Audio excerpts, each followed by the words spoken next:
every day, late at night, not okay. All I want, and I pray, all I need are some better days. Fuck me, I'm looking in the mirror, so foggy, but I've never seen clearer. I don't really think anyone can save me, and honestly I'm not really sure I want saving. I like to be my own worst enemy. There's no risk if you don't try at anything, so I'ma just keep buying everything. See you in the next life, have to be a better me. I don't think that my head's on straight, gotta flip it and grip it and go and get an x-ray. What's wrong with me? I just feel weight pushing on my chest and it squeezes till I suffocate. Better change my mindset, meditate. It's pretty cool that I'm alive and have better days. I could walk, see, hear, I should celebrate. Think I could change my mind, maybe elevate.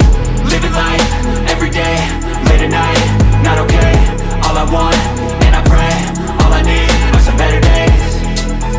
Yeah, all I need are some better days. Cause all I want, and I pray, I believe in the better days. I'm kinda stuck between a rock and a hard place. Do I work hard or live at my pace? You're only young once, yeah that's all great, but I also want a future where I'm okay. Living life is doing lots of cocaine. Wait no, it's living with no shame. Wait no, it's sleeping in on Sundays. I guess it's different for each of us and that's okay. Well I just wanna be happy, how to get there? Glad that you asked me. I think it's different for everyone. Some of us need work, others need fun. Some of us need purpose to overcome. But try to do what you love when it's said and done. Cause there's so many differences in each of us. Trust your gut, it can show you what you want. Living life, every day, late at night, not okay. All I want, and I pray,